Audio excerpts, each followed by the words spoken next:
নমস্কার। নিউজ 18 বাংলার সোজা সাপটায় আপনাদের প্রত্যেককে স্বাগত। কামব্যাক বা প্রত্যাবর্তন, এতদিন বাঙালির কাছে এই শব্দের অর্থ ছিল শুধুমাত্র সৌরভ গঙ্গোপাধ্যায়। ক্রিকেটের 22 গজে মহারাজকীয় প্রত্যাবর্তন। এখন কামব্যাক বললেই যার কথা মাথায় আসে তিনি দিলীপ ঘোষ। খেলার ময়দানে কামব্যাক করা কঠিন, কিন্তু রাজনীতির ময়দানে কামব্যাক করা কার্যত অসম্ভব। সেই অসম্ভবকেই সম্ভব করেছেন দিলীপ ঘোষ। তিনি নিজের শর্তে বাঁচেন, নিজের পথে চলেন, নরেন্দ্র মোদীর ব্রিগেড মঞ্চে থাকেন, আবার মমতা বন্দ্যোপাধ্যায়ের আমন্ত্রণে দীঘার জগন্নাথ মন্দিরেও যান, চর্চায় থাকেন, শিরোনামে থাকেন। আজ আমাদের মঞ্চে আছেন। সোজা সাপটায় আমার সঙ্গে এই মুহূর্তে দিলীপ ঘোষ। দিলীপ দা, আপনাকে স্বাগত আমার এই অনুষ্ঠানে। প্রথমেই আপনাকে অভিনন্দন জানাবো যে খড়গপুরে আপনি আবার লড়ছেন, খড়গপুর সদর আসনে। তো এটা একটা বিরাট কামব্যাক। সবাইকে ধন্যবাদ, অভিনন্দন। বিশেষ করে বিশ্বদাকে। রাজনীতির যে পথ, উত্থান পতন, টেড়া বাঁকা চলতেই থাকে। আর নির্বাচন তো যেমন প্রত্যেক মোড় আসে রাস্তায়, সেরকমই চলতে থাকে, এটা তার অবশ্যম্ভাবী। সেই প্রসেসের ভিতর দিয়ে এগোচ্ছি আমরা। সেই জন্য নির্বাচন মানে একটা পরীক্ষা, রাজনীতিক পার্টির কাছে একটা উৎসব। সেইভাবে আমিও নিই। দেখা যাক, নতুন লড়াই আসছে, নতুন করে লড়তে হবে। এটা তো আপনার কাছে একটা বড় কামব্যাক। এই খড়গপুর যে আসন, আপনি আপনার নিজের আসন ছিল, সেই আসন থেকে আপনি প্রথমে বিধায়ক হয়েছিলেন। আমার পরিষ্কার মনে আছে 2016 সালে, যখন বিজেপির কিচ্ছু ছিল না এখানে, আপনি এখান থেকে বিধায়ক হন। এবং বিধায়ক হয়েই প্রথম আমি এই স্টুডিওতে এসেছিলাম, আমার সঙ্গে গায়ের আবির মুছে প্রথম আপনার সামনাসামনি হয়েছিলাম। আপনি বিধায়ক হয়েছিলেন 2016 সালে। তারপর খড়গপুর থেকে আপনি সাংসদ হন, সেখান থেকে আপনাকে পাঠিয়ে দেওয়া হলো দুর্গাপুরে, আপনি আবার খড়গপুরে। এটা বিরাট কামব্যাক। অনেকের জীবনে এরকম হয়, যারা একটু বেশি চর্চিত তাদেরটা চর্চা বেশি হয়। বহু নেতা আছেন যারা অনেক বছর ধরে রাজনীতি করছেন, তাদের জীবনে উত্থান পতন হয়। আমি সাধারণ কর্মী হিসাবে রাজনীতিতে এসেছিলাম। পার্টি আমাকে যখন যে দায়িত্ব মনে করেছে দিয়েছে, আমার ক্ষমতা যোগ্যতা অনুযায়ী সবাইকে নিয়ে লড়াই করেছি, পার্টি সাফল্যও পেয়েছে। আবার পার্টির মনে হয়েছে যে এখন বোধহয় একে একটু ব্যাককে রাখা উচিত। তো আমি পেছনে ছিলাম খানিকটা। গতবারের নির্বাচনের রেজাল্ট মনোপুত আমারও হয়নি, পার্টির পক্ষেও ঠিক হয়নি। আমি পার্টির কাছে কখনো ইলেকশন লড়তে যাইনি, বা আমার কাজও সেটা ছিল না, আমার ক্যারেক্টারও নেই। কিন্তু পার্টির প্রয়োজনে, তখন আমাদের পার্টিতে নেতা ছিল না কেউ, এমএলএ এমপি দেখতো না কেউ, তো আমাকেও লড়তে হয়েছে, আমি সভাপতি ছিলাম বলে। পরে আবার লড়তে হয়েছে, তৃতীয়বারও পার্টি আমাকে লড়িয়েছে। আমি পার্টির কাছে কখনো ইলেকশন টিকিট চাইতে যাইনি। এবারে পার্টি আবার আমার নাম ঘোষণা করেছে। মাঝখানে একজন সাংবাদিক জিজ্ঞেস করেছিলেন, আপনাকে যদি পার্টি ইলেকশন লড়াতে চায় আপনি কোথায় লড়বেন? আমি খড়গপুর বলেছি, কারণ খড়গপুরের সঙ্গে খালি রাজনীতিক নয়, আমার আর্থিক সম্পর্ক, পারিবারিক সম্পর্ক। যাই হোক, পার্টি আমাকে তার জন্য যোগ্য মনে করেছে, সেজন্য পার্টির নেতৃত্বকে আমার তরফ থেকে অভিনন্দন, ধন্যবাদ। কেন পিছনে যেতে হয়েছিল? আপনি বললেন কিছুদিন পিছনে যেতে হয়েছিল। পার্টিতে থাকে অনেক সময় এক্সপেরিমেন্টও চলে। আমাদের পার্টি এমন একটা স্টেজে এগিয়েছে গত 10 বছর, এক্সপেরিমেন্টের স্টেজ বলতে পারেন। তার আগে বিজেপি খালি একটা নাম ছিল পশ্চিমবাংলায়, বিশেষ অস্তিত্ব ছিল না।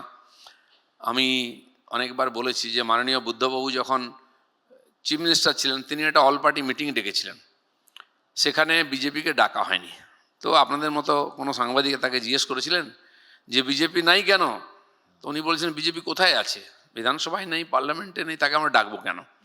সেই দিন থেকে আমরা এখানে পৌঁছেছি। আজ বিজেপি প্রধান বিরোধী দল, পরিবর্তন করার জন্য লড়াই করছি আমরা। গতবারে মানুষ আশীর্বাদ করেছেন বলে বিধানসভায় বড় শক্তি নিয়ে আমরা গেছি। তো পার্টি সেরকম একটা ফেজের ভিতর দিয়ে গেছে, তাদের মনে হয়েছে অন্য মুখ নিয়ে আসা উচিত, অন্যদের সুযোগ দেওয়া উচিত, অনেক বেশি নেতৃত্ব তৈরি করা উচিত। তো সেই এক্সপেরিমেন্টে হয়তো আমাকে মনে করা হয়েছে এ তো টেস্টেড, একে রেস্টে রাখা উচিত। টেস্টেড, রেস্টে রেখেছিল, ঠিক আছে। কিন্তু এ রাজ্যে বিজেপি 6% ভোটের একটা দল ছিল দীর্ঘদিন ধরে। আমি অন্তত 32 বছর ধরে সাংবাদিকতা করছি, প্রথম থেকেই দেখে এসেছি। আপনার সময় থেকেই বিজেপির এই উত্থান সেই অর্থে বলতে গেলে, এবং আপনি দলকে একটা জায়গায় দাঁড় করিয়েছেন। তো এই যে আপনি টেস্টেড, আপনি এতটা সাফল্য দিয়েছেন আপনার পার্টিকে, অনেকে মনে হচ্ছে বলছেন দিলীপ ঘোষ থাকলে পার্টি আরো ওপরে উঠে যেত এতদিনে। ধারণা অনুমান তো হতেই পারে, কিন্তু সেটাই সব নয়। বাইরে থেকে এরকম দেখি আমরা, পার্টির ভিতরে এরকম দেখি, পার্টির উপর থেকে এরকম দেখা যায়। তো সেই জন্য যারা সিদ্ধান্ত নেন এদের সম্বন্ধে, আমার সম্বন্ধেও সিদ্ধান্ত নেওয়ার লোক আছে, আমাকে পার্টিতে নিয়ে আসা, আমাকে general secretary, president, MLA, MP বানানো, তো পার্টির উচ্চ নেতৃত্ব করেছেন। তারাই মনে করেছেন যে ঠিক আছে, এ তো সামনে ছিলই, এর জায়গায় অন্য কাউকে নিয়ে আসা উচিত, এ তো আছেই আমাদের সঙ্গে। সেই জন্য হয়তো এরকম সিদ্ধান্ত নেওয়া হয়েছে। আবার এখনকার সিদ্ধান্ত তাদের মনে হয়েছে যে মহাসংগ্রাম চলছে, তাতে সবাইকে দরকার আছে, সেই জন্য আমাকে নিয়ে এসছেন। আবার মানে ইলেকশন লড়ার জন্য আমাকে টিকিট দিয়েছেন, বাকি ভবিষ্যৎ।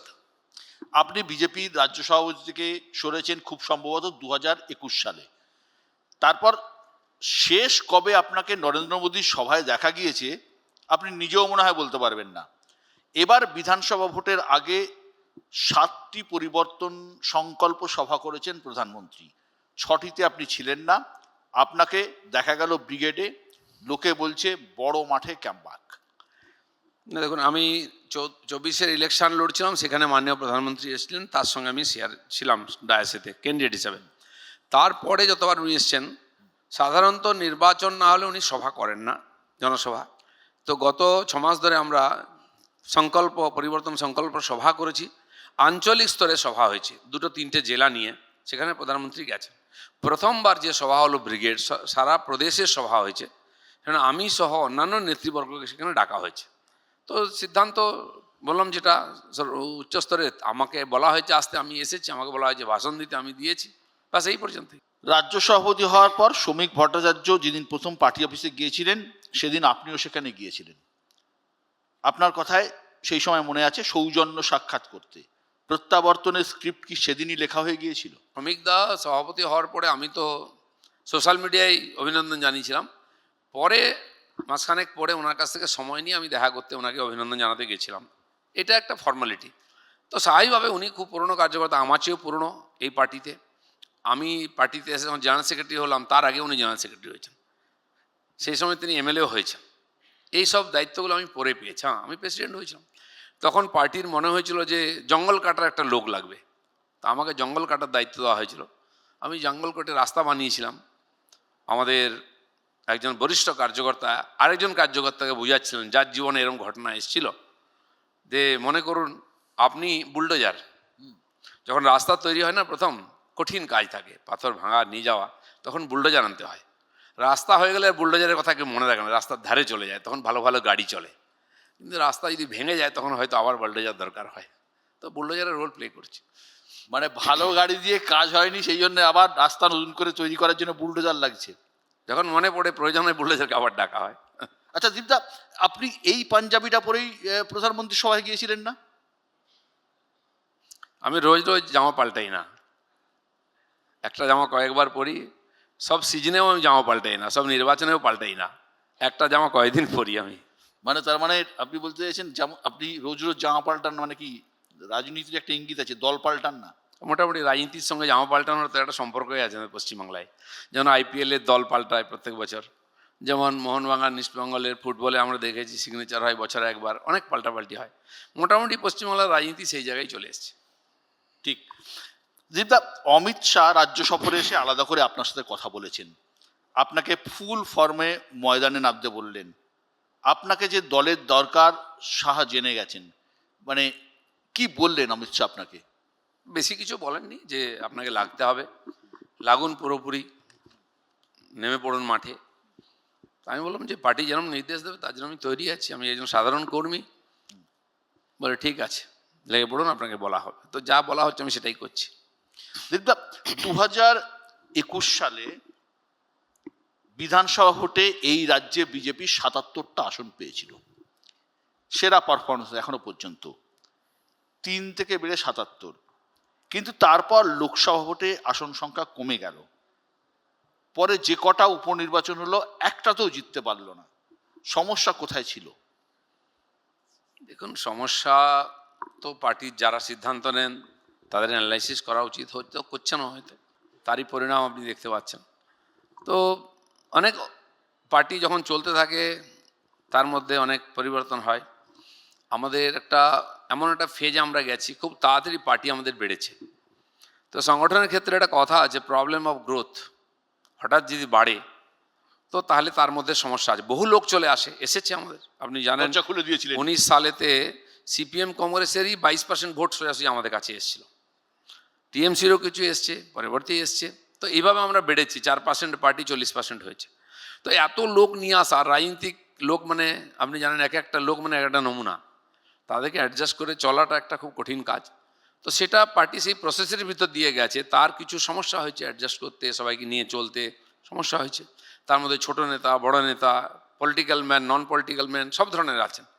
তো সেই সমস্যাটা সমাধান করতে করতে আমাদের এগোতে হয়েছে, তার জন্য কিছু ডাউনফল এসেছে। বাকি কি আছে সেটা তো যারা উপর থেকে দেখছেন তারা জানেন। স্ক্যান না করে দরজা খুলে দেওয়া হয়েছিল এবং প্লেন, চার্টার প্লেন নামানো হয়েছিল, চার্টার প্লেন দিল্লি গিয়েছিল, কেউ জিততে পারেননি। এবং তাদের কার্যকারিতা কতটা সেটাও পার্টি না অ্যাসেস করে করেছিল। হ্যাঁ, তখন এগুলো হয়তো মনে হয়েছিল খুব ভালো পাবলিসিটি হচ্ছে, একটা বড় আমাদের জন্য ভালো জিনিস আসছে, কিন্তু দেখা গেল পরবর্তীকালে এটা ঠিক হয়নি, ভুল ছিল কিছু কিছু। কারণ যাদেরকে আমরা এত সম্মান দিয়েছিলাম তারা পার্টি ছেড়ে চলে গেছিল, কেউ হেরে গেছে, কেউ জিতে গেছে। তো সেখান থেকে পার্টি কিছু শিক্ষা তো নিয়েছে, পরবর্তীকালে এগুলোকে সংশোধন করার চেষ্টা হচ্ছে। এবারের ভোটার লিস্ট যা দেখছি তাতে কোনো স্টার, তারকা, যেখান থেকে সিনেমার জগতের লোকজন বা অন্য দল থেকে আসা লোকজন কিন্তু নেই। যখন নদীতে বাঁধ থাকে না, জল থাকে না, তখন সব ভাল লাগে, সব চলে যায়। যখন ভাঁটা পড়ে, জল থাকে না, তখন নৌকো আটকে যায়। তো ভরা নদীতে নৌকো সবাই ছেড়ে দেয়। তো এখন ভরা নেই, তাই এরকম মনে হচ্ছে। তো আমার মনে হয় ভাবা উচিত এগুলো। তখন কেন জোয়ার এসেছিল, কী কারণে, কার কারণে, সেগুলো ভাবার দরকার আছে। আপনি জানেন, যখন আমরা রথ দেখতে যেতাম, রথের উপরে একটা ভালো কবিতা আছে, রথ ভাবে আমি দেব, পথ ভাবে আমি, মূর্তি ভাবে আমি দেব, হাসেন অন্তর্যামী। সবাই নিজেকে দেবতা ভাবে তখন। যখন টিম জিততে থাকে না, সবাই হয়ে হয়ে চলে। যখন টিম হেরে যায় তখন অ্যানালাইসিস হয়, সবাইকে দোষারোপ করে, কোথায় দোষ ছিল বোঝা যায়। তখন আমরা বুঝতে পারিনি যেগুলো ঠিক হয়নি হয়তো, তাই এবারে হয়তো ওইটাকে বাদ দেওয়া হয়েছে। আপনি বলছেন নদীতে জল নেই, ভরা ছিল না। অমিত শাহ বলছেন 2/3 সিট জিতবেন আপনারা। কি হতে যাচ্ছে রেজাল্ট? সে তো ইলেকশন আসছে, মাননীয় প্রধানমন্ত্রীর সভা হয়ে গেল, পার্টি আছে, আজকে পার্টির মধ্যে উচ্ছ্বাস আছে, উৎসাহ আছে। তো বাকিটা তো গ্রাউন্ড রিয়ালিটি, যেটা মানে মাটিতে লড়াই করতে হয়। ইলেকশানে সভা সমিতি এগুলো তো একটা শক্তি প্রদর্শন হয়। এর আগের গত লোকসভার আগে সিপিএম তো বিরাট বড় ব্রিগেড করেছিল, রেজাল্ট কি হলো? জিরো। বুদ্ধবাবু যাদবপুরের যে মিছিল হয়েছিল, সে মিছিলের যদি অর্ধেক লোক ভোট দিত তাহলেই বুদ্ধবাবু হই হই করে জিতে যেতেন। সুতরাং ব্রিগেড ভরিয়ে সবটা হয় বলে আপনি মনে করেন না? না, জনসভাটা সূচক নয়। জ্যোতি বসু যেতেন, লোকেরা দেখতে আসতো, তারপরে চলে যেত। রাজীব গান্ধী যখন আমাদের এখানে আসতেন, আমি নিজে তার সভা দেখতে গেছি, তখন কংগ্রেসের একটু ভালো অবস্থা ছিল, বিশাল সভা। রাজীব গান্ধী এলেন, তাকে দেখলো, ওনার ভাষণ শুরু, লোক হাঁটতে আরম্ভ করলো। তো বেশিরভাগ বড় সভাতে তাই হয়। এক তো নিজের কর্মীদেরকেই নিয়ে আসতে হয়, সঙ্গে কিছু লোক আসেন। হ্যাঁ, এটা বোঝা যায়, হ্যাঁ পার্টিটা আছে, এখনো শক্তি আছে। কিন্তু রাজনীতি তার পুরো লাভ এরকম নয়। রাজনীতি বা নির্বাচন অন্য জিনিস, সেটা আমরা দেখেছি, বড় সভা না করে অনেক পার্টি জেতে। আপনি কতটা আশাবাদী এবারে? আমরা তো আশা নিয়েই লড়াই করছি, আমি আশা নিয়ে এত দূর এগিয়েছি, আমি তো হতাশ হওয়ার লোক নয়। কিন্তু সাধারণ মানুষের মধ্যে যে আগ্রহ, যে তার বডি ল্যাঙ্গুয়েজ, তারা পরিবর্তন চাইছেন। খালি এমনি নয় যে অনেক দিন হয়ে গেল, তা নয়। যে কিছু ঘটনা ইদানিং 2-3 বছরে ঘটেছে পশ্চিমবাংলায়, যেটা সাধারণ মানুষ, গ্রাম শহর, শিক্ষিত অশিক্ষিত সবাইকে নাড়া দিয়েছে, তাই তারা পরিবর্তন চাইছে। সে আরজি কর হোক, বা ল কলেজ থেকে ইঞ্জিনিয়ারিং কলেজে মহিলাদের সঙ্গে যে ঘটনা ঘটেছে, বা বকটুইতে 10 জনকে জ্বালিয়ে দেওয়া, তার কি আছে, দুর্ঘটনা হতেই পারে। আপনি কি মনে করেন এগুলো মানুষের মধ্যে মানে চিরস্থায়ী গেঁথে যায়, থেকে যায়? চিরস্থায়ী নয়। যেমন আপনার কোনোদিন গায়ে যদি চোট লাগে না, ভেতরে একটা ব্যথা থাকে, শরীর দুর্বল হলে ওটা বেরোয়। আমাদের ভারতীয়দের একটা চারিত্রিক বৈশিষ্ট্য যে আমরা সহজে রিয়াক্ট করি না, আমরা রেভলিউশন করি না, আমরা এভলিউশন করি। আর সেটা এবারে আরজি করের ঘটনার পরে পশ্চিমবাংলায় গ্রামে গঞ্জে হয়েছে। আমি নিউ টাউনে দেখেছি নিজে। নিউ টাউনে লোকজন থাকে না, দেখা যায় না, কিন্তু রাত্রে 1টার সময় প্রায় 20,000 লোক বিশ্ব বাংলা গেটের নিচে উপস্থিত হয়েছে, এটা অভূতপূর্ব, আমি কল্পনা করতে পারিনি। সেই লোকগুলো ভুলে যাবে না, আর্যিকর মনের মধ্যে আছে, সুযোগের অপেক্ষা, পরিবেশ পরিস্থিতি অনুযায়ী তারা তার জন্য সিদ্ধান্ত নেয়। আপনি আরজিকরের কথা বললেন, এসআইআর, এই ধরুন বর্তমানে গ্যাসের সংকট, এগুলো ইস্যু হবে না? নিশ্চয়ই ইস্যু হয়। গ্যাসের সংকটটা কিসের জন্য? লড়াই হয়েছে বলে তো মোদী সরকার লড়াই করেনি। যাদের কাছে ইস্যু নাই তারা তেল গ্যাস নিয়ে লড়াই করে। তেল গ্যাসের দাম তো 10 বছর বাড়েনি, ইস্যু পাইনি, হঠাৎ একটা পাওয়া গেছে যুদ্ধ হওয়ার জন্য। আমি বলছি নিশ্চয়ই এটা কষ্ট হচ্ছে মানুষের, তার জন্য কোথায় প্রতিবাদ করা উচিত? যাও রাষ্ট্রসংঘে, যাও আমেরিকান এমবেসির সামনে ধর্ণা দাও। ধর্মতলায় বসে কী লাভ হবে? তাও দুদিন লোক হলো না, বন্ধ হয়ে গেল। দীপদা, আপনি যে সংগঠনের কথা বলছিলেন যে ভোটে জেতার জন্য সব থেকে বেশি দরকার সংগঠন।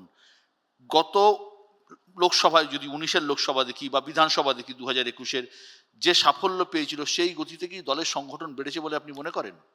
না দেখুন, সংগঠন একটা জিনিস, কিন্তু শুধু সংগঠন দিয়ে জেতা যায় না নির্বাচন। নেপালে পরিবর্তন হলো, যে পার্টি আজকে ক্ষমতা এলো তার কোথায় সংগঠন ছিল? বাংলাদেশে যে ক্ষমতা এলো তার কোথায় সংগঠন? তার নেতা তো 10-12 বছর বাংলাদেশে ছেড়ে বাইরেই ছিলেন। জনরোষ, মানুষের ইচ্ছা শক্তি পরিবর্তন, সেটা হয়। বামফ্রন্ট যখন এখানে হারে 11 সাল, আপনি বললেন, সেবারও তারা ভোট বাড়িয়েছিলেন কিন্তু জিততে পারেননি, জিতেছে অন্যরা, কারণ বিরোধীরা এক হয়ে গেছে, বিরোধী শক্তি। তো সেরকম এটা একটা ফ্যাক্টর। আমাদের বিজেপি বলুন বা সিপিএমের মতো পার্টি যারা ক্যাডার বেস, তারা সংগঠনের উপরে বেশ করে এগোয়। সংগঠন থাকলে জেতার সম্ভাবনা থাকে। জিতবে এরকম নয়, অনেক রাজ্যে আমরা হেরেছি কিন্তু পরের ইলেকশনে আবার জিতেছি, সিপিএম জিততে পারছে না। তার কারণ সংগঠন হচ্ছে আপনার সিদ্ধান্তের মতো, শরীরকে সোজা রাখে। এবার পরিবেশ পরিস্থিতি, আপনার স্ট্র্যাটেজি, ইস্যু, এগুলো নির্ভর করে নির্বাচন জেতার জন্য। আপনি যেটা বললেন ঠিক, একদমই ঠিক। আপনারা cadre base party, CPIM cadre base party, তাদের একটা অর্গানাইজেশন আছে এবং তারা প্রত্যেকেই জানে। এই গত কয়েক বছর ধরে আপনি বারবারই যেটা আঙুল তুলেছেন ঘরে বাইরে, যে বাইরে থেকে আসা নেতাদের বিরুদ্ধে। আমার তো মনে হয় দল এবার আপনার কথা শুনছে, তার কারণ এই নেতারা তো আপনাদের সংগঠনের লোকই নন। না, আমি বাইরের কথা বলিনি, আমি আমার কর্মীদের বলেছি বাংলাটা আমাদের, বাংলার সঙ্গে মরা মাচা আমাদের সঙ্গে যুক্ত আছে, বাংলার পরিবর্তন আমাদেরই করতে হবে। বাকিরা আমাদের সহযোগিতা করবেন, রাস্তা দেখাবেন, সাজেশন দেবেন, লড়াইটা আমাদের করতে হবে। সেই জন্য 250-এর বেশি কর্মী প্রাণ দিয়েছে পশ্চিমবাংলা, আমাদের বিজেপির রাজনৈতিক হিংসার বলি হয়েছে। এই কথাটা লোকেরা বিশ্বাস করে এখানে। কিন্তু আমরা সর্বভারতীয় পার্টি, আমাদের সর্বভারতীয় নেতারা আসবেন, প্রয়োজন সহযোগিতার জন্য অন্য রাজ্যের লোকেরাও আসবেন। আর যদি টিএমসি চায় যে আমাদেরও বাইরের লোক চাই, তা আসবে এটা কোথেকে? আছেটা কোথায়? বরঞ্চ এখান থেকে গোয়া, আসাম, ত্রিপুরায় ওনারা যান, রেজাল্ট আমরা জানি। তো সেখানে তাদের ক্ষেত্রে অন্য, আঞ্চলিক পার্টির ক্ষেত্রে সম্ভব নেই। এতে বলছে নেতা নেই, আরে নেতা কি? যাদের একটাই নেতা, সেটাই নাস্তা, সেটাই লাঞ্চ, সেটাই ডিনার। আমাদের তো অনেক নেতা আছে, প্রত্যেক ইলেকশন আলাদা নেতা নিয়ে আসি আমরা। না, আপনাদেরও নেতা নেই। দিলীপ ঘোষকে ওই জন্য নিয়ে আসতে হলো, তার কারণ আপনাদেরও অবস্থা যেমন খুব ভালো এমন নয়, কারণ পশ্চিমবঙ্গের দিলীপ ঘোষই একমাত্র লোক যাকে যাকে বিজেপি কর্মী সমর্থন। না, দিলীপ ঘোষ একটা নাম বিজেপির সঙ্গে জুড়ে গেছে। আমি কিন্তু বলছি আমাদের পার্টি এক্সপেরিমেন্ট করে। আজ পর্যন্ত সিপিএম এক্সপেরিমেন্ট করতে পারলো? অন্তর্জলি যাত্রায় চলে গেছে, কিন্তু সাদা চুল ছাড়া নেতা হবে না। কেন? কেন যুবকদের চান্স দেবেন না আপনি? এটা কি পৈতৃক সম্পত্তি নাকি? আজকে টিএমসির মতো পার্টির ক্ষেত্রে বা আরজেডি এসপির মতো ক্ষেত্রে একই সমস্যা। তাদের ভয়, যদি ইনি না থাকেন কি হবে? মোলায়েম সিং তো নাই আজকে, লালুও নাই। আপনারও তাই, মোদি হয়তো মুমকিন হ্যায়। আমরা আমাদের দেখুন, একজনকে প্রেসিডেন্ট করা হলো, আপনিও নাম দেন না, আপনি এত বছরের সাংবাদিক, কারো দম আছে 45 বছরের যুবককে সর্বভারতীয় সভাপতি করবে বিশ্বের সবচেয়ে বড় দলের, এই বিজেপির এই দমটা আছে। তাই জন্য আমাদের কাছে ঝাঁকে ঝাঁকে নেতা আছে। 2 জন প্রধানমন্ত্রী দিতে পারবো, 4 জন মুখ্যমন্ত্রী দিতে পারবো। বাকিদের কাছে আচ্ছা একে মাইনাস করুন তো, নাই। একসময় ভারতীয় ক্রিকেট টিমে এটাই ছিল, সচিনের পরে কে? আজকে কেউ প্রশ্ন করে না কে। এতে 5 জনের নাম আছে। এতে বিজেপির অবদান কতটা, আরএসএস এর অবদান কতটা? আরএসএস তো একটা সামাজিক সংগঠন, হ্যাঁ, আইডিওলজির এক থাকার জন্য। বিজেপির আইডিওলজি আমাদের আইডিওলজি এক। আমি যেমন আরএসএস এসেছি, আপনি আরএসএস থেকে এসেছেন। আমি আরএসএস এসেছি, আমি রাজনীতি করবো কোনোদিন ভাবিনি। কিন্তু আমাকে বলা হলো রাজনীতি করো, আমি হচ্ছি সংগঠনের লোক। আমি সেদিক গত নির্বাচনে বলেছিলাম যে আমার কাজ শেষ হয়ে গেছে, আমি ইলেকশন লড়বো না, আমি রাজনীতি করবো না। একটা পার্টি 40% ভোট পেয়ে গেছে, এই ভোট পেয়ে বহু রাজ্যে আমরা ক্ষমতায় এসেছি, এখানেও আসবো। তো যে কাজটা আমার ছিল সেটা আমি শেষ করে দিচ্ছি 10 বছরে বা 7 বছরে।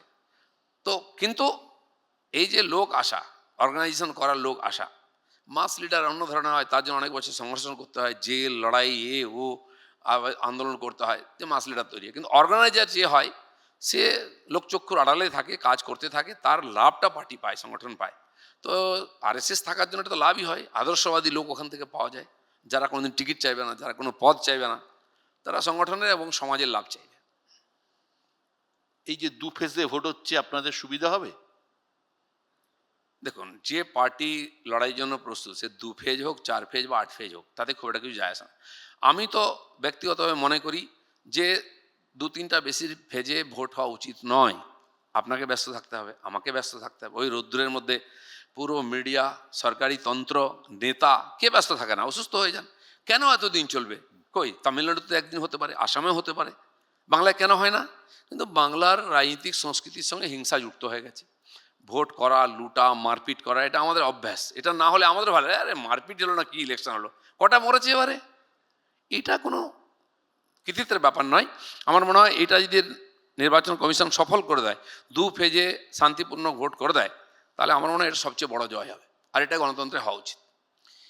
21-এর বিধানসভা ভোটের আগে বলা হয়েছিল বালুমাটির শুভেন্দু আর লাল মাটির দিলীপ খেলা দেখাবে। এখনকার দিলীপ কোন মাটিতে?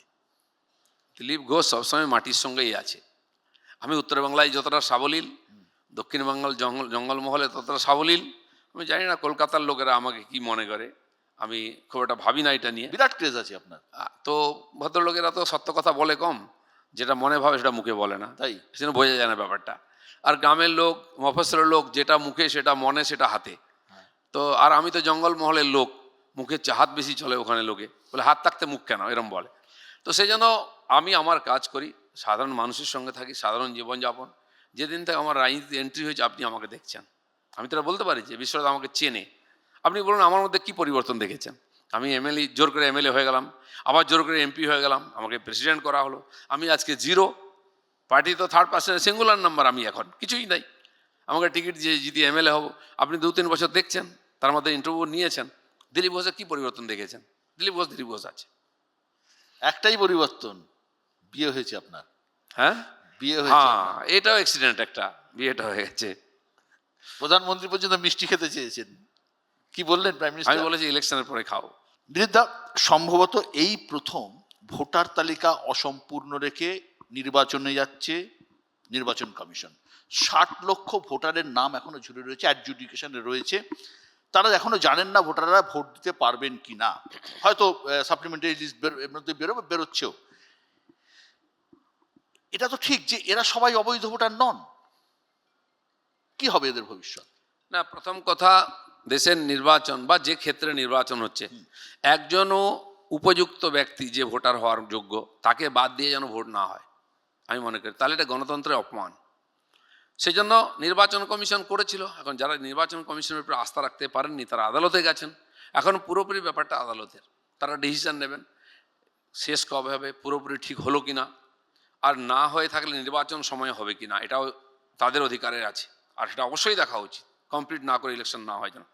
এবং যে যোগ্য নয় ভোটার হিসাবে হওয়ার মতো এখানে, সে যেন ভোট দিতে না যায়, কারণ এটা অবৈধ হয়ে যাবে। একজন যে বৈধ নয় ভোটার হিসাবে, সে জনপ্রতিনিধি নির্বাচন করছে, এটাও ঠিক নয়। সেজন্য দুটোই গুরুত্বপূর্ণ, একজনও বৈধ ভোটার যেন বাদ না যায়, একজনও অবৈধ লোক যেন লিস্টে না আসে। এটাই তো নির্বাচন কমিশনের কাজ। আজ নির্বাচন কমিশন থেকে বল চলে গেছে আদালতের কোর্টে, তারাও দেখছেন। সেজন্য এটা সম্পূর্ণ করা উচিত। আমার জানা পরিচিত অনেক লোক যারা পুরনো ভোটার, 2 সালে ভোট দিয়েছেন, তারাও বাদ গেছেন। আমার পার্টির বুথ প্রেসিডেন্টের নাম নাই। কেন হয়েছে, কি হয়েছে, এ তো রিসার্চের বিষয়, কিন্তু পিছনে গিয়ে লাভ নেই। এরা তো ভোট দিতে কিন্তু পারবে না। সংশোধন চাই। দেখুন, আপনাদের প্রচুর মতুয়া ভোটারের নাম বাদ গেছে, প্রচুর। খালি মতুয়া কেন? আরে যাই, আপনার আমার মতো লোক, আমার পূর্বপুরুষ তো আর মতুয়া নয় না, বাংলাদেশ থেকে এসছে। এরকম বহু লোক মেদিনীপুরের দিকে, ঝাড়গ্রামের দিকে, নদীর পাশে তো মতুয়া কম, সেখানেও তো বাদ গেছে, কম বেশি। যেখানে বেশি বহিরাগত এসে সেখানে বেশি বাদ গেছে। কিন্তু যেখানে যারা স্থায়ী বাসিন্দা, যেমন আপনি গঙ্গার ওপাশে যদি দেখেন বিধানসভাগুলো, 10,000, 12,000, 15,000-এর মধ্যে গেছে। গঙ্গার এপাশে মুখ্যমন্ত্রী এলাকায় 50,000 চলে গেছে, মেয়রের এলাকাতেই 60-70 হাজার চলে গেছে, কলকাতাতে এক একটা সিটে 60-70, 50, 60-70 হাজার বাদ গেছে। তো কিছু বৈধ কিছু অবৈধ আছে, কিন্তু বাদ তো গেছে। অবৈধ ভোটার এদিকে বেশি আছে, কিন্তু সেটা তো ছাঁটাই হওয়া উচিত, তবে ভোট হওয়া উচিত। ভোটে কি এর প্রভাব পড়বে? ভোটে কি প্রভাব পড়বে? 2-5% ভোটার হয়তো ভোট দিতে পারবে না যদি সংশোধন না হয়, কিন্তু কিছু লোককে ইচ্ছা করে হ্যারাস করা হয়েছে। আর আমি সেটা আগেই বলেছি, এখানকার কর্মচারীরাই করেছেন, ইচ্ছা করে করা হয়েছে যে সমস্ত লোককে ঢুকিয়ে দাও যাতে ঘেঁটে যাবে ব্যাপারটা, তখন আর বাঁচা যাবে না, বৈধ অবৈধ সবাই চলে যাবে। তো ওই ঘুণের সঙ্গে কি বলে গমের সঙ্গে ঘুণ চলে যাবে, এইটা হয়েছিল রাজনীতি, তার জন্য একটা সমস্যা হয়েছে, যারা দেখার দেখছে। ইচ্ছাকৃত ঢুকিয়ে দেওয়া হয়েছে মানে তার মানে তো মানে এটাও পরিকল্পনা। পরিকল্পনা তো আমি আপনাকে বলছি, ডোমিসাইল সার্টিফিকেট বিধাননগরের এসডিও অফিস থেকে হাজার হাজার ইস্যু করা হয়েছে। তার আগে সরকারি হসপিটাল থেকে বার্থ সার্টিফিকেট ব্যাক ডেটে হাজার হাজার ইস্যু করা হয়েছে। এগুলো চক্রান্ত পরিকল্পিত হয়েছে, তার জন্য এই সমস্যা তৈরি হয়েছে। কিন্তু তৃণমূল তো বলছে মুসলমান ভোটারের নাম বাদ দেওয়ার জন্য মালদায় হচ্ছে 8 লাখ, মুর্শিদাবাদে 11 লাখ, উত্তর দিনাজপুরে 5 লাখ, ওখানেই তো প্রায় 30 লাখ ভোটারের নাম বাদ দিচ্ছে। যেখানে জনসংখ্যা বেশি সেখানে তো বাদ যাবে। ঝাড়গ্রামের লোকই নেই, তার বাদ যাবে কত? ভোটার কত সেখানে, কত বাদ যাবে? আর আমি তো বলছি বর্ডার এলাকায় সব জায়গায় সেম প্রবলেম। কুচবিহার থেকে কাকদ্বীপ, এই জেলাগুলো বর্ডারে সব জায়গায় অনুপ্রবেশ হয়েছে। আমরা বলেছি 1 কোটির বেশি ভুয়ো লোক আছে, আর সেগুলোই প্রমাণ হয়েছে। মমতা ব্যানার্জিও বলেছেন 1 কোটি 20 লাখ বাদ যাবে, তো উনি কি করে বললেন? উনি 2005 সালে আপনারই বলছিলেন যে উনি 2005 সালে ইস্যু তুলেছিলেন, তখন আমরা তুলিনি। 2005 সালে পার্লামেন্টে স্পিকারের সামনে আওয়াজ তুলেছিলেন যে বাংলার জন্য অনুপ্রবেশ বিরাট বড় সমস্যা, ছেয়ে গেছে, আলোচনা হোক। তখন অনুমতি হয়নি, উনি কাগজ ছুঁড়ে মেরেছিলেন। আজ কেন ওনার মনে হচ্ছে কোনো অনুপ্রবেশকারী নাই? আপনি মনে করেন যে আপনি তো মানে স্ট্রেট কথা বলেন, কোটি কোটি বাংলাদেশি রোহিঙ্গা এখানে আছে? কোটি কোটি জানি না আমি, কিছু তো আছে, শুধু এখানে নয়, আজ সারা ভারতবর্ষে যে অনুপ্রবেশকারী আর রোহিঙ্গা আছে তারা এটা দিয়ে গেছে, কোটি কোটিই হবে। আপনি জম্মু কাশ্মীর থেকে তামিলনাড়ু, মুম্বাই থেকে আরম্ভ করে বিহার, দিল্লি, উত্তরপ্রদেশ, কোথায় নাই? ধরা পড়েছে বস্তির পর বস্তি রোহিঙ্গা, তারা স্বীকারও করেছে এবং বাড়ি যাওয়ার জন্য চলেও এসেছে, যে আমরা ইসলাম কাজের জন্য আমরা চলে যাব। কোটি কোটি কিনা সেটা দেখার দায়িত্ব যাদের, তারা দেখবে। আমরা তো এটা আন্দাজে বলেছি। আজ যদি বাংলাদেশে 12 লক্ষের বেশি এখনও রোহিঙ্গা ক্যাম্পে থাকতে পারে, তারা 12 বছর ধরে বাচ্চা দিচ্ছে, সে লোকগুলো গেল কোথায়? দেশ ভাগের পরে প্রায় 20,000-এর বেশি পাকিস্তানি মুসলিম, যাদেরকে বিহারি মুসলিম বলা হয়, তারা বাংলাদেশের ক্যাম্পে ছিল, যাদেরকে ওখানে মুজাহিদ বলা হয় বাংলাদেশ পাকিস্তানে। তারা বলেছিল আমরা লং মার্চ করে ভারতের ভিতর দিয়ে পাকিস্তানে চলে যাই, আমরা বাংলাদেশে থাকবো না। আমাদের সরকার বলেছিল গুলি করে উড়িয়ে দেবো, বিএসএফ বলে আটকায়নি। কিন্তু আজকে একটা লোকও নাই, সব ঢুকে পড়েছে এখানে। আজকে ধর্মতলায় যত হকার বসে আছে, তারা কারা? বাংলায় কথা বলে? তারা কোথা থেকে এলো? কবে এসে জিজ্ঞেস করুন তারা পূর্বপুরুষ কোথায় ছিল? এরা এসে এখানে মিশে গেছে, আর এখানকার আমাদের সমস্ত ভাগ করে খাচ্ছে। এতদিন এই রাজ্যে বিরোধীরা বলতো পশ্চিমবঙ্গের আইন শৃঙ্খলা খারাপ, পরিস্থিতি খারাপ, তাই 7-8 দফায় ভোট করাতে হয়। আপনি বললেন আপনি কম দফায় ভোট করার পরিস্থিতি, তাহলে কি আইন শৃঙ্খলা ভালো হয়ে গেল বলে এটা? না, এই চ্যালেঞ্জ নিয়েছে নির্বাচন কমিশন, আমি স্বাগত করছি, কিন্তু করে দেখাতে হবে ওদেরকে। আর যদি করে দেখাতে পারেন 2 ফেজে আগের চেয়ে শান্তিপূর্ণ ভোট হয়, তাহলে এটা নিঃসন্দেহে ঐতিহাসিক হবে। নির্বাচন কমিশনকে আমরা ধন্যবাদ দেবো, আর এটা হওয়া উচিত পশ্চিমবাংলার জন্য। কেন পশ্চিমবাংলা মানে কোশ্চেন মার্ক হবে? কেন ভোট ঘোষণার লোক ভয় থাকবে, কি জানি ভোট দিতে পারবো কিনা, কি জানি কিরম ভোট আসবে, কেন সেন্ট্রাল ফোর্স আসবে কিনা, এই প্রশ্ন কেন করবে লোকে? কেন সেন্ট্রাল ফোর্স আসবে? এখানকার পুলিশ কি অত অযোগ্য, অকম্মা? তারা এটা ভালো করে ভোট করাতে পারে না নাকি? ওরাই গন্ডগোলটা করায়। গিরিশ পার্কে পুলিশ কোথায় ছিল যখন ওখানে গন্ডগোল শুরু হলো? বাস আটকে একজন মন্ত্রী বাস ভাঙছিলেন, তারপরে দেখলাম কোথা থেকে পুলিশ এলো, পুলিশকে দেখা গেল মাথা ফাটিয়ে। সে পুলিশ কখন ঢিল খেলো, কোথায় ছিল আমরা জানতে পারলাম না। এই ধরনের ঘটনা হয় কেন পশ্চিমবাংলায়? আপনি বিশ্বাস করেন এসআইআর করলেই বিজেপি জিতবে? জিতবে কি নয়, এসআইআর আলাদা জিনিস, হার জিত আলাদা জিনিস। জিতার সম্ভাবনা বাড়বে। যেখানে 10,000 ভোটে আমরা পিছিয়ে আছি, সেখানে 20,000 ফলস ভোট পড়েছে, 50,000 ফলস ভোট আছে লিস্টে, সেটা বাদ গেলে সেখানে জেতার সম্ভাবনা আছে। সেই জন্য টিএমসির টেনশন, সেই জন্য মমতা ব্যানার্জিকে ধর্ণা দিতে হচ্ছে। দিলীপদা, 26-এর এই নির্বাচনের সব থেকে বড় ইস্যু কি? কি দেখে ভোট দেবে সাধারণ মানুষ? প্রথম তো বিজেপি মানে উন্নয়ন। 20টা রাজ্যে আমরা রাজত্ব করছি, আইন শৃঙ্খলা দেখুন, গরিব মানুষের জীবনের পরিবর্তন দেখুন, ওখানে ইন্ডাস্ট্রি দেখুন, রাস্তাঘাট দেখুন, যোগাযোগ দেখুন, এটা দেখবে। আমরা চাই খালি ও খারাপ বলে আমাকে ভোট দিও না, আমি ভালো বলে আমাকে ভোট দাও। বিজেপি এই দাবিটা করতে পারে। 3 বার প্রধানমন্ত্রী মোদিজি, আর এক একটা রাজ্যে 7 বার পর্যন্ত আমরা ক্ষমতায় এসেছি, মুখ্যমন্ত্রী আছে। আর প্রত্যেক ইলেকশনে নতুন রাজ্যে আমরা যাচ্ছি। তার মানে বিজেপি মানে কিছু আলাদা, পার্টি উইথ এ ডিফারেন্স, এটা বলতেন আমাদের আডবাণীজি। সেটা আমরা ব্যবহারে করে দেখিয়েছি। সেই জন্য বাংলার মানুষকে একবার অভিজ্ঞতা নেওয়ার জন্য বিজেপিকে সুযোগ দিতে হবে যে সত্যি ডিফারেন্স কিনা। এবারের ভোটে ধর্ম কতটা বড় ফ্যাক্টর? অনেকে বলছেন অনুপ্রবেশ নিয়ে এত হইচই করে আসলে পরোক্ষে, আপনিও বললেন, পরোক্ষে ধর্মীয় মেরুকরণের অস্ত্রে শান দিতে চাইছেন আপনারা। দেখুন, ব্যক্তিগতভাবে আমি মনে করি বা আমাদের পার্টি মনে করে ধর্মটা নিজস্ব ব্যক্তিগত। ভারতীয় রাজনীতিতে ধর্মটা কারা ব্যবহার করে? সংখ্যালঘুরা। সংখ্যালঘু হিসাবে ভোট দেয়, সংখ্যালঘু ভোট ব্যাংক, এটা একদিন মাইনরিটি ভোট ব্যাংক বলে শব্দ প্রচলিত আছে। হিন্দু ভোট ব্যাংক কেউ বলতো না। হিন্দু সমাজের মধ্যে একতা বেড়েছে রাম মন্দির ইত্যাদি কারণে, তাই এই শব্দ এসেছে। কিন্তু মাইনরিটি ভোট ব্যাংক এটা প্রচলিত আজ নয়, স্বাধীনতার পর থেকে কংগ্রেস এই রাজনীতি করে এসছে। কংগ্রেস থেকে বেরোনোর পার্টিগুলো এই রাজনীতি করে এসছে। তাই সংখ্যালঘু এলাকায় সংখ্যালঘু প্রার্থী, কেন হিন্দু প্রার্থী দেয় না? কিন্তু যেভাবে ধর্মের সাথে রাজনীতি মিশে আছে, ভারতবর্ষে অনেকদিন আগে থেকেই ছিল, এমন নয় যে আজকে নতুন। এতটা বেশি আগে মনে হয় ছিল না। বাংলায় জাতপাত কোথায় ছিল? Rajbanshi board, Matua board, Matua vote, এটা তো মমতা ব্যানার্জি নিয়ে এসছেন। কেন কেউ মানে রাজনীতিতে যখন মানুষ হারতে থাকে না, তখন সে বিভাজন তৈরি করে। আজকে যোগীজিকেও বলতে হয়েছে বাঁটোগে তো কাটোগে। কারণ কি? প্রত্যেক ক্রিয়ার বিপরীত প্রতিক্রিয়া হয়ই, আর তাতে যদি লাভ হয় কেন বলবে না? সব পার্টি সেভাবে করে এসছে। মানে আপনি বলতে চাইছেন উত্তর ভারতে ছিল মন্ডল আর কমন্ডলের লড়াই, সেটা আস্তে আস্তে বাংলায় ঢুকে গেল।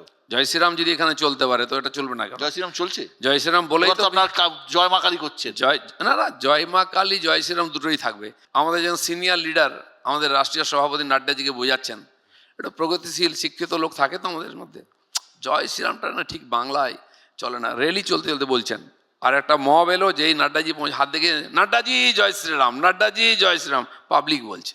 তো পাবলিক যেটা অ্যাকসেপ্ট করে ওটা আপনাকেও অ্যাকসেপ্ট করতে হবে, এর মধ্যে অপরাধ কিছু নেই। তাহলে দক্ষিণেশ্বর মন্দির টন্দির আপনারা পেছনে এবার করলেন ব্রিগেডে। না, দক্ষিণেশ্বর মন্দির, বেলুড় মঠ, শহীদ মিনার, এটা তো পশ্চিমবাংলার একটা চালচিত্র, বাংলার সংস্কৃতির পরিচায়ক। আর যদি মমতা ব্যানার্জিকে জগন্নাথ মন্দির বানাতে হয়, মহাকাল বা দুর্গা মন্দির বানাতে হয়, তার মানে বুঝতে পেরেছেন কিনা বিজেপির চাপটা কত আছে।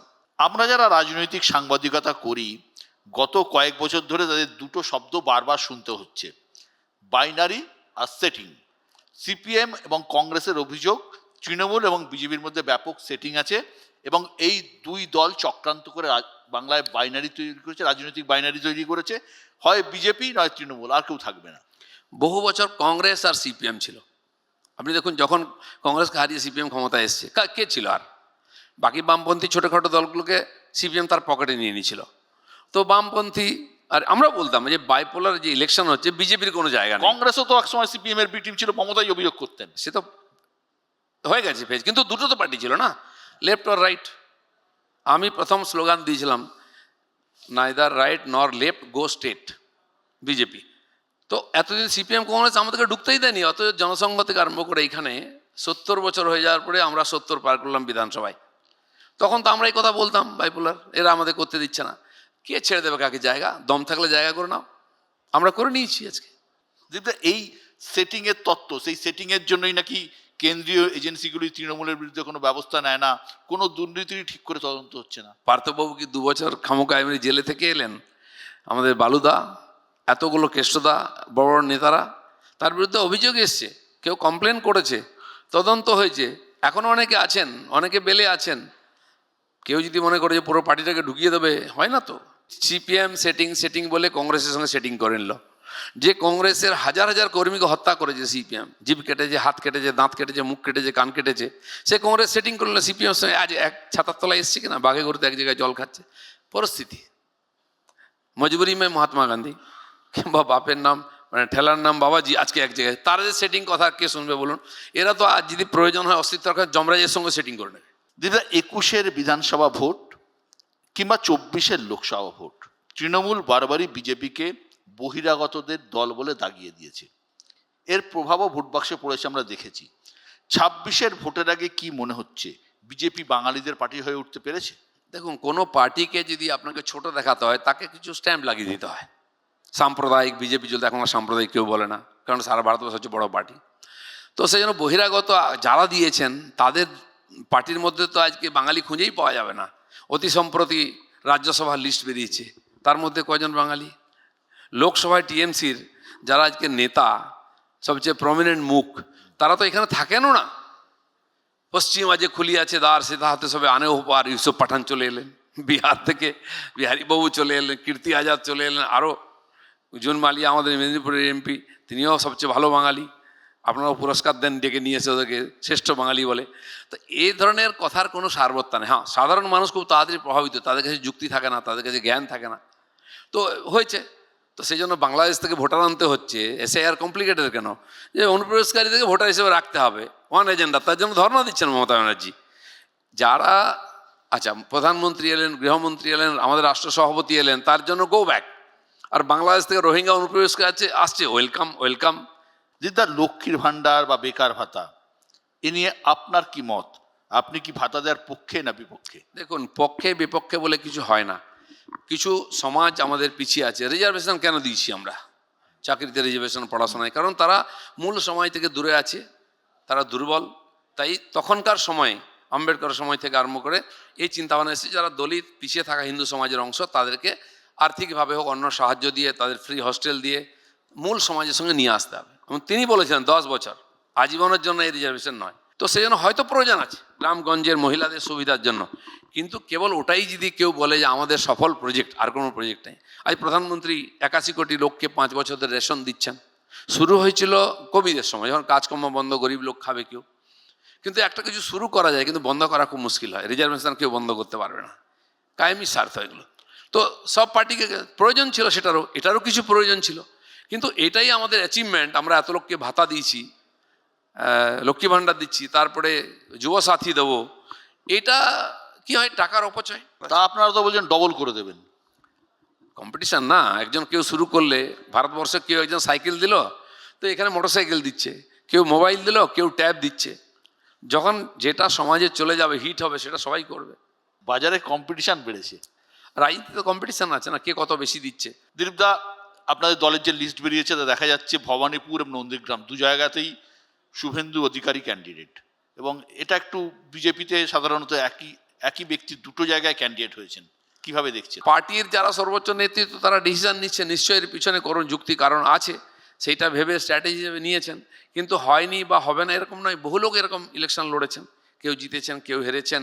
তো তাতে হয়তো একটা মেসেজ দেওয়ার চেষ্টা হচ্ছে। দিলীপ ঘোষ কিভাবে দেখছেন? শুভেন্দু অধিকারী দু জায়গায় দাঁড়িয়েছেন। দেখুন, পার্টি মনে করেছে মোদিজি 2 জায়গায় দাঁড়িয়েছিলেন কিনা লোকসভাতে, গুজরাটে ও বেনারসেও, পরে গুজরাট ছেড়ে দেন উনি। মোদিজির সাথে না, যারা বড় নেতা, যাদেরকে চোখের সামনে রাখা হয়েছে, তো তাদেরকে হাইলাইট করার চেষ্টা হয়েছে। এর আগে আমাদের পার্টিতেই হয়েছে, সেই জন্য আমি বললাম আপনাকে, সেই জন্য হয়তো হয়েছে। আপনি বিশ্বাস করেন শুভেন্দু অধিকারী মমতা বন্দ্যোপাধ্যায় হারাতে পারবেন? না, একবার যখন হারিয়েছেন, দ্বিতীয়বার হারাতে কি আপত্তি আছে? নন্দীগ্রামে হারাতে বললে ভবানীপুরে হারাতে কি আপত্তি আছে? সে তো ভবিষ্যৎ বলবে, জল্পনা করে লাভ নেই। শনিবারের ব্রিগেড থেকে একটা বিষয় স্পষ্ট হয়ে গেছে দিলীপদা, আপনি বিয়ে করেছেন কিন্তু আপনি প্রধানমন্ত্রীকে মিষ্টি খাওয়াননি, এটা কি ঠিক করেছেন? উনি কিন্তু অভিযোগ জানালেন সর্বসমক্ষে। সে তো আপনার মতো বন্ধুরাও বলে অনেকে, আপনি মিষ্টি খাওয়ালেন, এখনই একবার বলে গেল এখানে। মোদিজির সঙ্গে হয়তো চাক্ষুষ পরিচয় 10-12 বছর আগে হয়েছে আমাকে সভাপতি করার ব্যাপারে ওনার মতামত শেষ পর্যন্ত নিয়ে করা হয়েছে। উনি অনেক জায়গায় প্রকাশ্যে বলেছেন, দিলীপকে আমি রাজনীতির আগের থেকে চিনি, সে পরিশ্রম করে, লড়াই করে। তো একটা বন্ধুত্বের সম্পর্ক আছে। আপনি যেটা বলেন, অনেকদিন পরে দেখা হলো, কিন্তু দেখা হওয়ার পরে স্বাভাবিক কুশল বিনিময়ের পরে হাসি ঠাট্টা হয়, একটু মজা হলো, কী ব্যাপার মিষ্টি খাওয়ালো না তুমি, কেমন লোক হে, এটা উনি বললেন। তো ভালো লাগলো। উনি খুব সিরিয়াস লোক থাকেন সবাই ভাবে, কিন্তু সবার সঙ্গে এরকম হাসি মজাক করছেন, এটা সবার ক্ষেত্রে খুব ভালো লেগেছে। বিয়ে নিয়ে অমিত শাহের সাথে কথা হয়েছে? না, অমিত শাহের সঙ্গে কথা হয়নি, নাড্ডাজির সঙ্গে সে সময় কথা হয়েছে। অমিত শাহ খুব সিরিয়াস মানুষ, কাজ বোঝেন, সংগঠন বোঝেন, রাজনীতি বোঝেন, এর বাইরে কোনো কথা বলেন না। আপনি দিলীপ ঘোষ, সংঘ থেকে উঠে আসা নেতা, রাজনীতিতেও দাপুটে, আপনার মুখে কড়া কথা, সোজা কথা, স্পষ্টভাবে সোজা সাপটা শুনে অভ্যস্ত সবাই, বহু সময় বিতর্কও হয়েছে এ নিয়ে। আপনার বিয়ের খবর তো বোমার মতো সবার কাছে আসলে পড়েছে। সে তো আপনাদের কৃপা।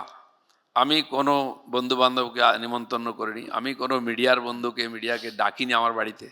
আমার বাড়ির মধ্যে, ঘরের মধ্যেই একটা বৈদিক পদ্ধতিতে যেটা হওয়া উচিত বিয়ে, সেটা আমি করেছিলাম। কারণ এই বয়সে কেউ ঢাকবাজি আর বিয়ে করে না। হ্যাঁ, করেছে অনেক অনেক টাকা পয়সা থাকে যাদের, তাদের পাবলিসিটি নেওয়ার জন্য। আমি তো এক প্রকার বলতে পারেন গোপনভাবে আমাদের বাড়ির কিছু আত্মীয়, ওদের বাড়ির কিছু আত্মীয় মিলিত সাক্ষী রাখতে হয় সমাজের, তাই বিয়ে করেছিলাম। তা আপনারা সেটাকে এমন প্রচার করবেন যে আডবাণীজির ছেলের কি মানে আম্বানির ছেলের বিয়েকেও ফিকা করে দিলে, এমন প্রচার করলেন। যাই আরে, হোক, দিলীপ ঘোষ সব বিয়ে আপনার করবে আর হাতে প্রচার নেই। হবে না, হতে পারে নাকি এটা? সব আমার হাতে নাই, কিছু ভগবানের হাতে থাকে। দিলীপ দা, যেমন পজিটিভ দিক আছে, নেগেটিভ দিকও আছে। অনেকে ব্যঙ্গ প্রদীপ করেছে, কটাক্ষ করেছে, আপনি এগুলোকে কিভাবে নিয়েছেন? আপনি তো আমাকে দেখছেন এতদিন, আমি কোনো এইসব নিয়ে মাথা ঘামাই না রিয়্যাক্ট করি। আপনি তো কটাক্ষ করছে তো বাইরের লোকেরাও করে, ভেতরের লোকেরাও করে, তারা এখন মেনে নিচ্ছে। আর মোদি যদি মিষ্টি খেতে চান, কার দম আছে আর না বলে?